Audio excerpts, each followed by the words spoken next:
एक बार की बात है। जादूपुर नाम के एक गांव में करतब दिखाती एक औरत एक रेड्डी के लिए गांव में आती है। आइए आइए मेहरबान कदरदान, खाइए रोहड़ा के ताजे ताजे केले। कभी खाए नहीं होंगे ऐसे केले। पीले पीले केले खाइए। ये कहकर रोहड़ा हाथों में 4 केले लिए उन्हें सर्कल में जोर जोर से हवा में उछालती हुई करतब दिखाती है, जिसे देखकर आसपास के सारे बच्चे अपने अपने मम्मी पापा से उस औरत के पास जाने की जिद करने लग जाते हैं। पापा, ऐसा तो सर्कस में बॉल से होता है ना, ये आंटी तो केले से कर रही है। चलिए ना पापा, देखते हैं। रोहड़ा एक पतली सी तार पर चलती हुई केलों से करतब दिखाती है। आते जाते सभी लोग बाहर रुककर उसके करतब देखते हैं और वाह वाही करते नहीं थकते। जैसे ही एक आदमी पास आकर उसे पैसे देने लग जाता है, तब वो कहती है, अरे नहीं नहीं साहब, मैं करतब तो बच्चों के मन को बहलाने के लिए करती हूँ। धंधा तो मेरा केले का है। पीछे देखो मेरी रिड्डी, जो भी मेरे केले खाएगा मेरी तरह चुस्त दुरुस्त और तंदुरुस्त हो जाएगा। पता चलता है क्या कि मेरी उम्र 55 की है। अरे पर ऐसे ठंड के मौसम में कोई केला क्यों खाएगा? ये ऐसे वैसे केले नहीं है साहब, ये शरीर में गर्मी देते हैं। ठंड को दूर भगाए जो भी रोहिणा के केले खाए। पापा, अगर मुझे केले नहीं मिले तो मैं घर नहीं जाऊंगी। तभी उसके पापा कहते हैं कि बेटा, केले ठंड में कभी गर्मी नहीं देते। ये सब कहने की बातें हैं, सामान बेचने का तरीका है इनका।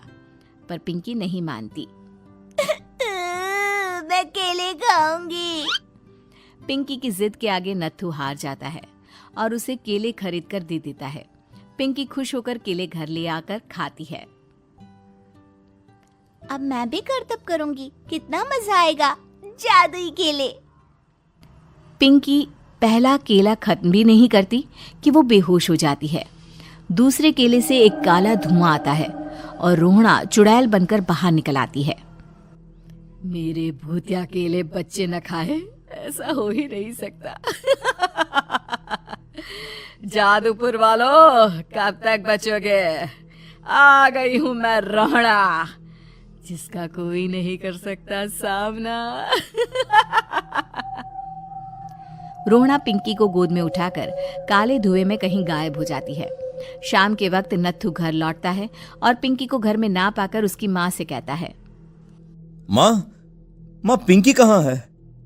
अरे बेटा, उसे तो तू सुबह करतब दिखाने ले गया था ना, फिर कहाँ वापस आए तुम दोनों? मुझे लगा तू उसे अपने साथ मंडी ले गया होगा। हे भगवान, मेरी बच्ची कहाँ गई? मैं उसे घर ही तो छोड़कर गया था माँ। नत्थू गांव के घर कोने में अपनी बेटी को ढूंढता है, पर उसे वो कहीं नहीं मिलती। परेशान होकर आखिर रो रो कर नत्थू हिम्मत हार कर घर लौट आता है। अगली सुबह रोहड़ा फिर से करतब दिखाने आती है और इस बार पिंकी की तरह रोनी केले खरीद लेता है। 50 रुपए दिए थे पापा ने, सारे पैसों की मैंने केले खरीद लिए हैं। अब मैं भी आंटी की तरह ही करतबबाज बन जाऊंगा। यही सोचते हुए रोनी केले खाता है और पहला अकेला केला आधा खत्म भी नहीं करता कि चुड़ैल उसके सामने आ जाती है। मेरे साथ चलने का समय आ गया है रोनी। ये तो बस शुरुआत है। अब इस गांव के सारे बच्चे धीरे धीरे मेरे कब्जे में होंगे, एक बच्चा भी नहीं बचेगा। ये कहकर रोना रोनी को गोद में लेकर काले धुएं में अदृश्य हो जाती है। इसके बाद हर रोज गांव में से कोई ना कोई बच्चा गायब होता, पर ऐसा क्यों हो रहा है किसी को भी समझ में नहीं आ पा रहा था। रोज की तरह अपनी बेटी पिंकी की तलाश में नत्थू गांव के एक तालाब के पास बैठा रो रहा था। कहाँ गई मेरी पिंकी? शकुंतला के जाने के बाद एक वही तो मेरा सहारा थी। अरे उसकी आत्मा कोस रही होगी मुझे कि मैं अपनी बच्ची को संभाल भी नहीं पाया। नत्थू ये कहता हुआ रो ही रहा था कि तभी तालाब में से उसे शकुंतला की आवाज सुनाई देती है। कहाँ थी तुम शकुंतला? हमारी बच्ची और सारे गायब हुए बच्चे रोहड़ा के कब्जे में हैं। वो बच्चों को जो केले देती है उससे बच्चे बेहोश हो जाते हैं और उसके कब्जे में आ जाते हैं और वो उन्हें ले जाकर काली दुनिया में ले जाती है। पर वो ऐसा क्यों कर रही है? ये मैं नहीं जानती, पर उस दुनिया का रास्ता मैं आपको बता सकती हूँ। जहां ये नदी खत्म होती है वहां एक केले का पेड़ है, उसके नीचे एक दरवाजा है, वहीं से रास्ता जाता है उस दुनिया का। ये कहकर शकुंतला की आत्मा गायब हो जाती है। गांव के सभी लोग झुंड बनाकर उसी रास्ते से काली दुनिया में चले जाते हैं और वहां देखते हैं कि सारे बच्चे वहां काम कर रहे थे। पापा मुझे ले चलो यहाँ से। पापा पापा। सभी बच्चे अपने मम्मी पापा से लिपट जाते हैं।